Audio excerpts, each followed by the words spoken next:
My name is Sheila. I'm 36, working part-time at a supermarket while raising two daughters, a 12-year-old and a 10-year-old.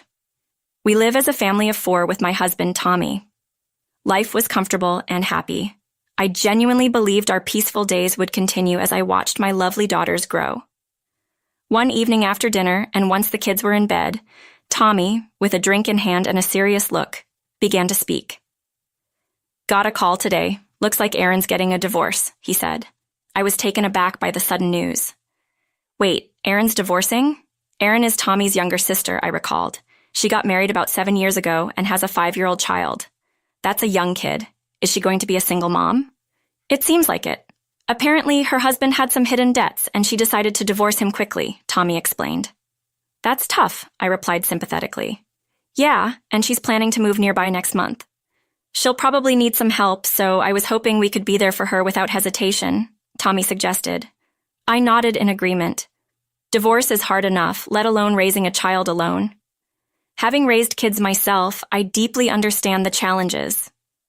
I genuinely wanted to help in any way I could. Let Erin know she can reach out anytime she needs something. "Thanks, we should support Erin from now on," Tommy concluded. Little did I know that this casual promise would lead to unexpected events. The following month, Erin and her son Dick moved into an apartment just a 5-minute walk from our place. On the day they moved in, Tommy and I invited them over for a small housewarming celebration. Our eldest, Becca, and our younger daughter, Ariana, played happily with Dick.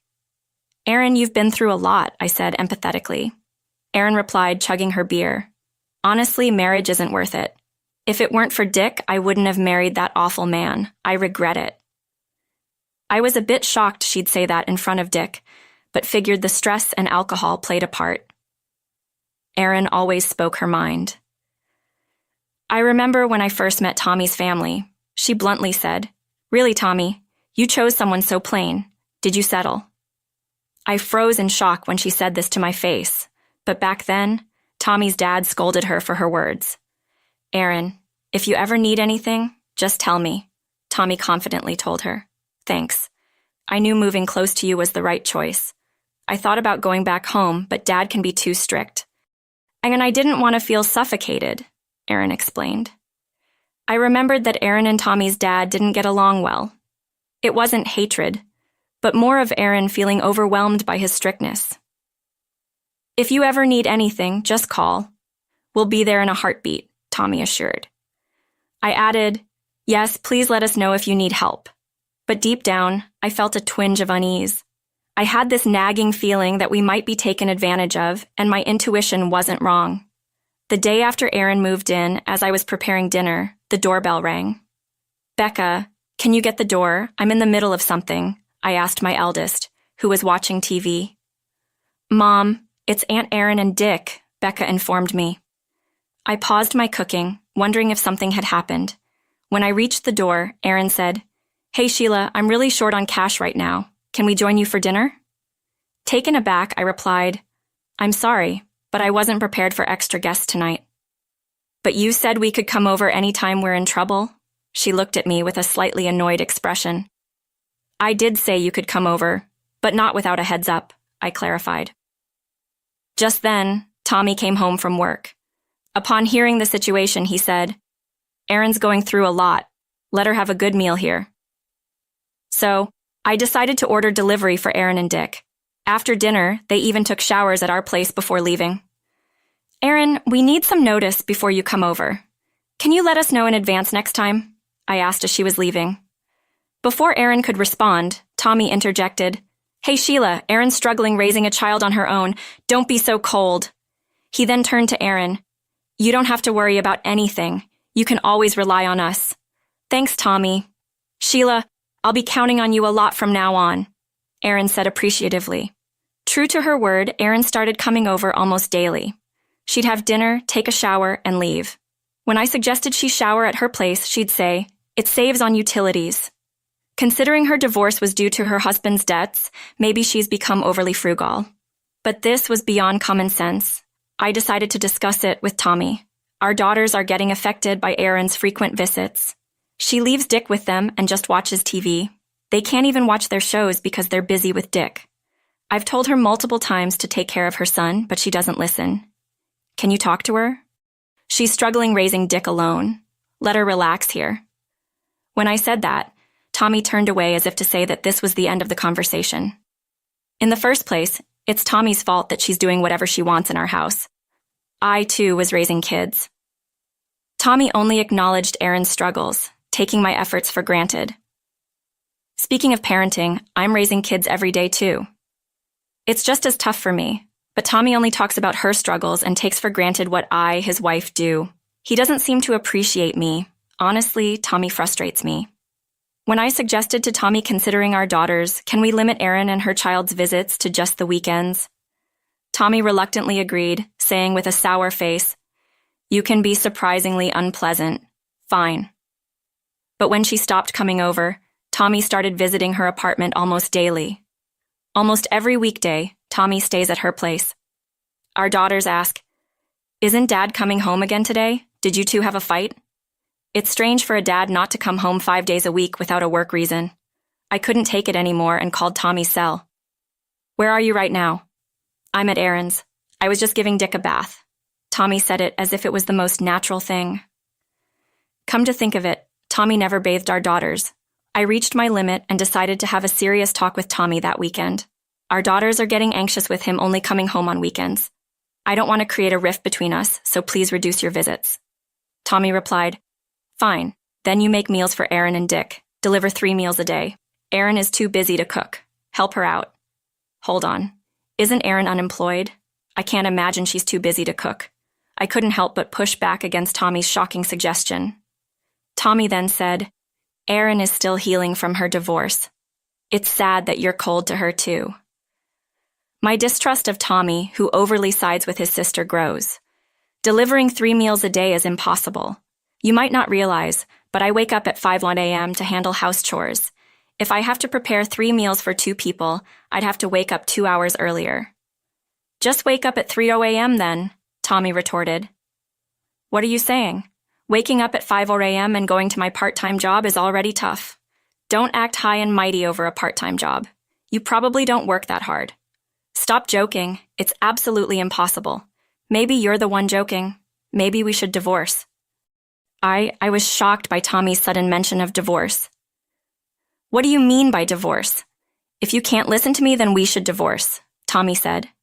"You said you wanted to help Aaron, but all you do is complain. That's cruel." "That's my line. You're the one relying too much on wanting to help. There's a limit to taking advantage. Shouldn't you respect someone you're close to?" That day, our conversation didn't resolve anything. The next day, Tommy declared to our daughters, "You two will support your aunt and Dick from now on. Your mom says she won't help because she's mean, but you two are different, right? Helping those in need is a given."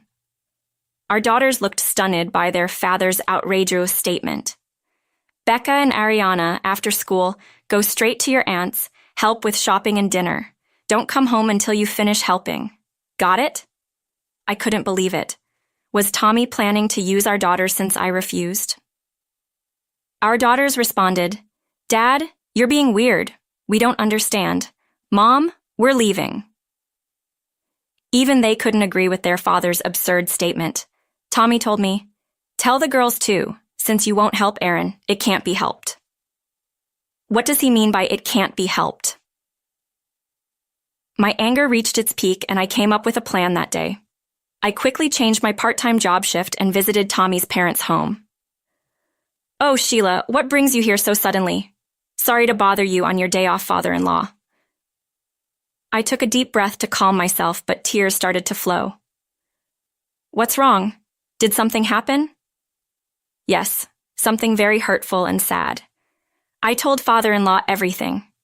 Even though Aaron doesn't seem to think highly of father-in-law, I've always liked him because beneath his strict demeanor, he's genuinely kind. I thought he would understand, which is why I visited today." Father-in-law listened quietly to my entire story. "So that's what happened. I'm sorry for my foolish daughter's actions," he said, clearly angered on my behalf. "We can't let this continue. Leave it to me. I'll set them straight." His reassuring words brought a smile to my face. "You finally smiled," father-in-law said, looking at me kindly. You looked so distressed when you arrived. I was worried. Now, let's go. With renewed determination, I stood up. Aaron, we're coming in. Father-in-law and I visited Aaron's apartment. Oh, Dad, why are you here all of a sudden? What do you mean, why? And what's with this messy room? What do you do all day? The room was a mess with trash everywhere. The bed was unmade and there was a terrible smell, probably from food waste in the sink. I wondered if she and Dick lived like this, but he wasn't there. Where's Dick? Father-in-law immediately asked on my behalf. Oh, I left him at a childcare center. A childcare center? Since when and which one? Getting a spot in a local childcare center is competitive. I had a hard time enrolling my daughters, plus Tommy never mentioned this. Something seemed off. That's none of your business, Aaron replied, sounding flustered. Of course it's our business. Are you really sending him to a childcare center? Father-in-law pressed her with a sharp gaze. Cornered, Aaron finally admitted. I leave him with a neighbor downstairs during the day. You know this neighbor? No, but they have a 4-year-old, so I thought it was okay. If there was a scale for audacity, she'd score high. You fool! Go get Dick right now, Father-in-law shouted, and she hurriedly left to bring back Dick. What were you thinking? You've caused Sheila so much trouble. Explain yourself. Well, Tommy said I could use Sheila however I wanted. He said she'd do anything he asked, she said without any remorse. Wait, is that true? Did Tommy really say I could be used like that? Yes. He said you're like his servant. He even said to use your daughters if needed. I can't believe that man. To think he viewed his wife and daughters in such a way. Father-in-law was equally shocked. Thankfully, Aaron's loose lips revealed the truth. While she had her issues, it was clear Tommy was the main problem. I decided I would never forgive Tommy. Father-in-law and I waited for Tommy at Aaron's apartment. Aaron, I'm home, Tommy said, returning with high spirits. He froze upon seeing father-in-law sitting silently. Dad, why are you here? We've been waiting. Sit down. Father-in-law pointed to the sofa in front of him. Why the sudden visit? You startled me. Tommy tried to brush it off with a smirk. Just sit down. With a stern command, Tommy quickly sat up straight. You've been doing whatever you pleased, haven't you?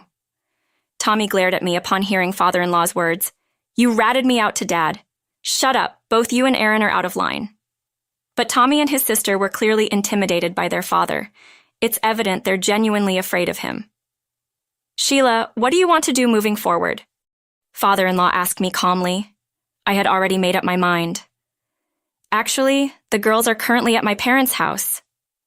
Why would you do that without discussing it with me? I don't want to hear that from you. I was terrified of how you'd use our daughters. I felt I had to protect them. So, I've decided we should separate for a while. Why the sudden decision to separate? Don't be ridiculous. It's not sudden. You've barely been home on weekends. Weren't you the one who first mentioned divorce? That was just a joke. I won't accept a separation. Tommy was adamant about refusing my proposal. Then father-in-law spoke up. There's a process called mediation. Divorce? Father-in-law said so and told me about the legal process of divorce. He explained the legal proceedings of divorce, the benefits of hiring a lawyer, and how to gather evidence to strengthen my case. Turns out father-in-law is a practicing attorney. Now I understand why Tommy and Aaron fear him. They know how father-in-law champions those facing injustices, regardless of being his children. Father-in-law would uphold justice without bias. It's puzzling how such a straightforward man could have such selfish children. I'm on Sheila's side. What's right should prevail. Father-in-law's words warmed my heart. After a 3-month separation, Tommy and I divorced. I thought it would lead to mediation, but Tommy agreed after father-in-law's persuasion. I don't know what was discussed, but Tommy's words, I don't want to go against that, hinted at intense pressure. Tommy probably realized he stood no chance against father-in-law, a skilled attorney. It was a clear victory for father-in-law, I told Tommy. How does it feel to be bitten by your own dog? He just looked down, saying nothing. He probably always looked down on me. It's a bit sad to think about. After the divorce, Erin lost the financial support she received from her father-in-law.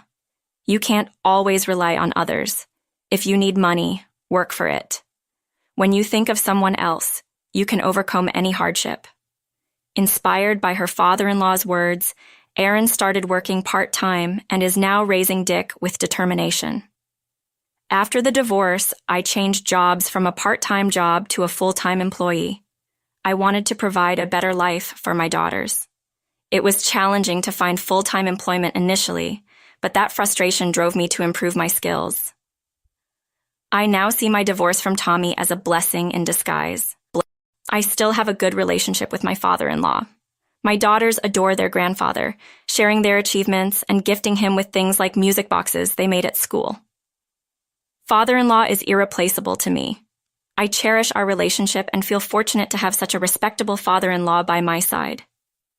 I hope to be as admirable to my daughters as father-in-law is to me, as I continue